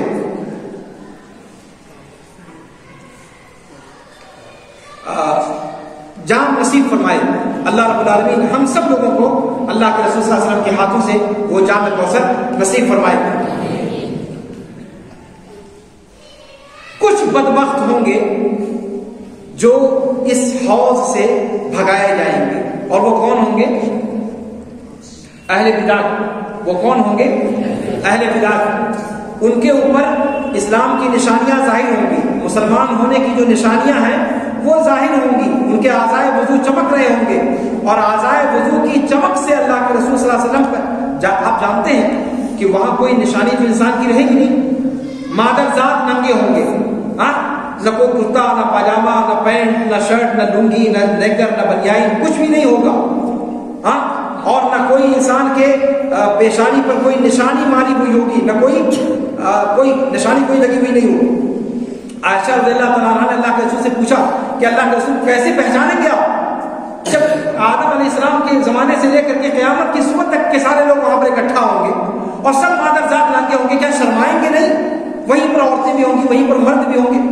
اللہ کے رسول صلی اللہ علیہ وسلم نے فرمایا کہ اس دن کی حالت ایسی ہوگی کہ کسی کو کسی کی کوئی فکر نہیں ہوگی، نفسی نفسی کا عالم ہوگا۔ وہاں پر اللہ کے رسول صلی اللہ علیہ وسلم کیسے پہچانیں گے اپنی امت کے لوگوں کو؟ یہی سوال صحابہ نے آپ صلی اللہ علیہ وسلم سے کیا کہ آئے اللہ کے رسول، وہاں تو سارے کے سارے سب ایک دوسرے میں خلط ملط ہو جائیں گے، تو آپ ان کو پہچانیے گا کیسے؟ اللہ کے رسول نے کیا فرمایا کہ کیا خیال ہے تم لوگوں کا، کسی آدمی کے پاس گھوڑے ہوں، 15-20-100 گھوڑے ہوں، ان گھوڑوں میں سے کچھ گھوڑے ایسے ہیں جن کی پیشانی، کالے گھوڑے ہیں، اور ان کی پیشانی پر اور ان کے اگلے دونوں پیروں کے یہاں اور نچلے دونوں پیر، یعنی گھوڑے کے ہاتھوں اور گھوڑے کے پیر، گھوڑے کے ہاتھ کا مطلب اس کے اگلے دونوں پیر، ان کے چاروں پیروں پر سفیدی ہو اور پیشانی پر سفیدی ہو۔ کالے گھوڑوں کے درمیان وہ گھوڑے پہچانے جائیں گے کہ نہیں پہچانے جائیں گے؟ بالکل واضح پہچانے جائیں گے۔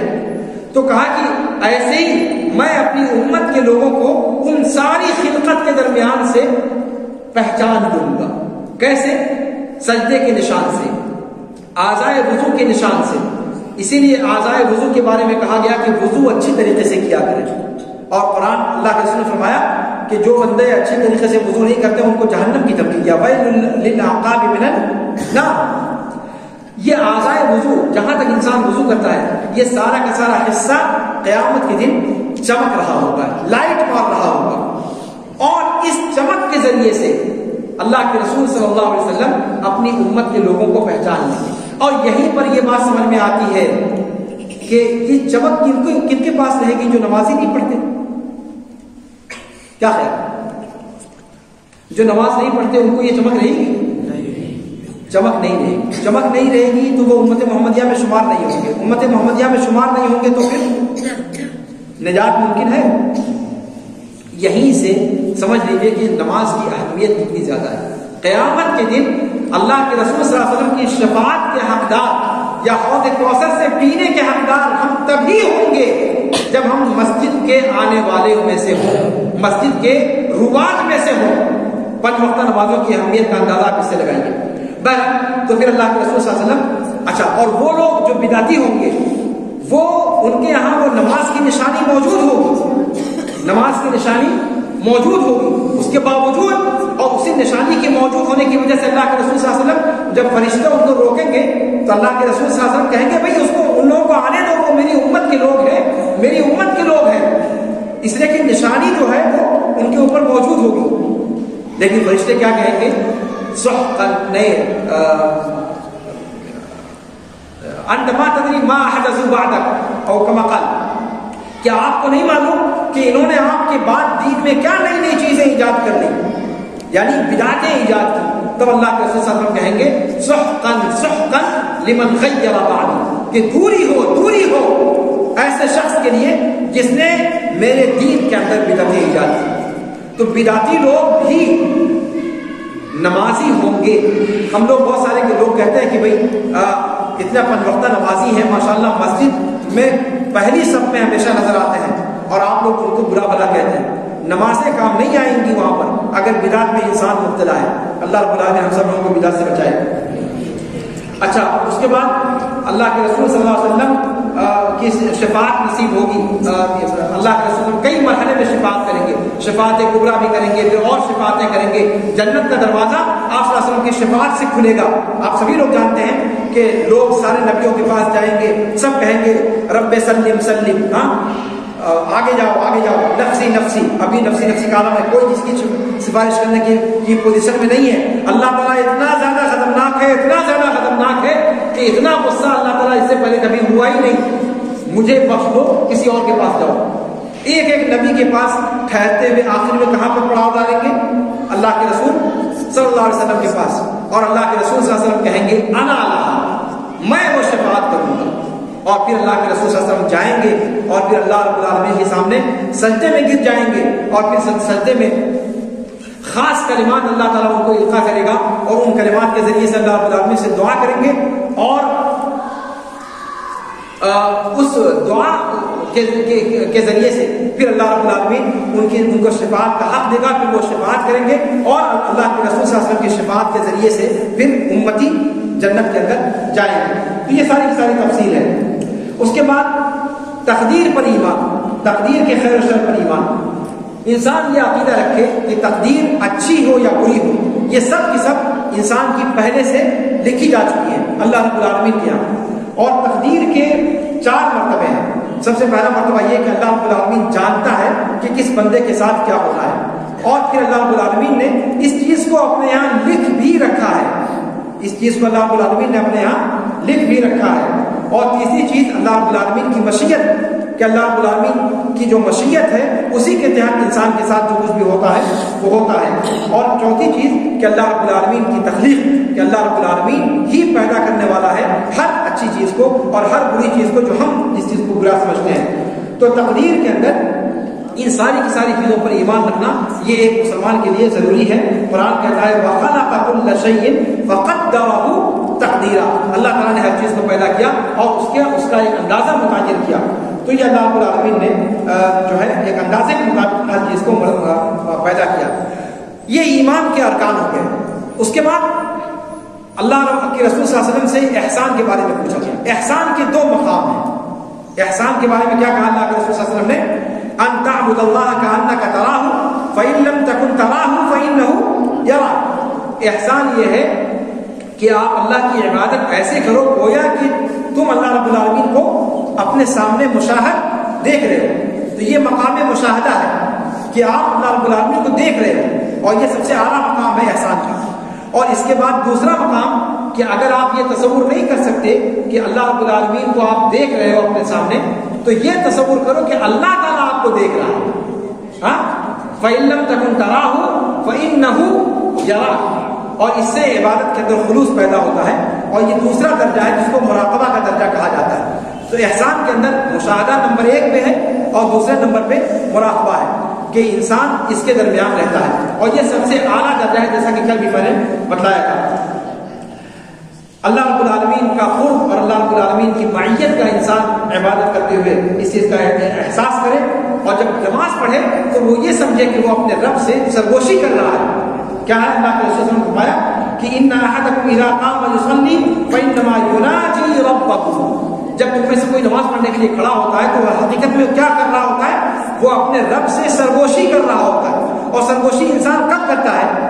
جب آپ سے کوئی 10 کلومیٹر دور ہو، جی جب بالکل قریب ہو تو جب انسان اپنے رب کو اپنے سے اتنا قریب پائے گا تو پھر اس کے اندر جو خلوص پیدا ہوگا، جو خشوع و خضوع ہوگا، جو للہیت ہوگی، جو استحضار ہوگا دل کا، وہ چیز احسان کے درجے تک انسان کو لے جائے گی۔ اور اس کے بعد قیامت کے بارے میں سوال کیا گیا۔ اللہ کے رسول نے کہا کہ قیامت کے بارے میں مجھے کوئی معلومات نہیں، جیسے تم نہیں جانتے ویسے میں نہیں جانتا۔ پھر اس کی نشانی بتلائی کہ لونڈیاں جو ہے وہ اپنی مالکن کو یا اپنے مالک کو جنم دیں گی۔ ان تلد الامۃ ربھا او ربتھا، دونوں الفاظ آئے۔ تو اس کی یہ توجیہ کی گئی کہ جو ہے قرب قیامت میں اتنا زیادہ خرید و فروخت شروع ہو جائے گی لونڈیوں کی کہ خود لونڈی اپنی ماں کو خریدے گی اور اس کو لونڈی کے طور پہ استعمال کرے گی، اور اس کو یہ احساس نہیں ہوگا کہ وہ میری ماں ہے۔ لونڈیوں اور غلاموں کی خرید و فروخت بہت زیادہ بڑھ جائے گی، اور یہ اشارہ ہے اس چیز کی طرف کہ جنگیں بے تحاشا شروع ہو جائیں گی، اور وہ زمانہ تقریباً آ ہی چکا ہے۔ آپ دیکھ رہے ہیں کہ کس طریقے سے قرب قیامت کی نشانیاں ظاہر ہو رہی ہیں، جنگیں ظاہر ہو رہی ہیں، جنگیں بہت زیادہ ہو رہی ہیں۔ ایک معنی اس کا یہ بیان کیا گیا ہے کہ اولاد اپنے ماں باپ کی نافرمان ہو جائے گی، یہ معنی بھی بیان کیا گیا ہے کہ وہ اپنے ماں اور اپنے باپ کو ایسے ٹریٹ کریں گے جیسے انسان اپنے نوکر کے ساتھ برتاؤ کرتا ہے۔ اور وہ چیز بھی ہمارے سامنے آ گئی آج کل کے زمانے میں، جس طریقے سے اولاد نالائق ہو گئی ہے اور جس طریقے سے اپنے ماں باپ کی اہمیت کو نہیں سمجھتی، ان کے مقام مرتبے کو نہیں سمجھتی، وہ دور آج ہے۔ اور یہ نشانی اللہ کے رسول صلی اللہ علیہ وسلم نے بتلائی کہ یہ قیامت کی نشانی ہے۔ اور اس کے بعد جو اونچی عمارتوں کا بنانا کہ جو ننگے بھوکے بھیک منگے فقیر سب ہوں گے وہ اونچی اونچی عمارتیں بنائیں گے، تو اونچی اونچی عمارتوں کا بنانا اور رفاہیت کا آ جانا اور مالداری کا آ جانا، غریب طبقے کے اندر بے تحاشا ثروت کا آ جانا، یہ بھی قیامت کی نشانیوں میں سے ایک نشانی ہے۔ اللہ کے رسول صلی اللہ علیہ وسلم نے ان نشانیوں کو بتلایا، حدیث جبریل کے اندر یہ باتیں بیان کی گئی ہیں۔ اس کے تعلق سے اور بھی کچھ باتیں ذکر کرنے کی تھی، اس سے جو فوائد مستنبط ہوتے ہیں، لیکن چونکہ وقت بہت زیادہ ہو گیا ہے اور درس بھی 2 سے زیادہ جو ہے وہ کھینچنا مناسب نہیں ہے۔ اللہ رب العالمین سے دعا ہے کہ اللہ رب العالمین جو باتیں کہی گئی ہیں ان کو سمجھنے اور ان کے مطابق عمل کرنے کی توفیق عطا فرمائے۔ اللہ رب العالمین حدیث جبریل کے مضمون کو ہمیں یاد کرنے اور اپنے گھر کے لوگوں تک اس چیز کو پہنچانے اور اپنے بڑے بوڑھوں کو اس چیز کی تلقین کرنے کی توفیق عطا فرمائے۔ اللہ رب العالمین ہمیں جب تک زندہ رکھے اسلام پر، ایمان پر اور احسان پر زندہ رکھے، اور جب ہمارا خاتمہ ہو تو خاتمہ بالخیر ہو۔ سبحانک اللہم و بحمدک، اشہد ان لا الہ الا انت، استغفرک و اتوب الیک، وصلی اللہ وسلم علی نبینا محمد وعلی آلہ وصحبہ اجمعین، والسلام علیکم ورحمۃ اللہ تعالی وبرکاتہ۔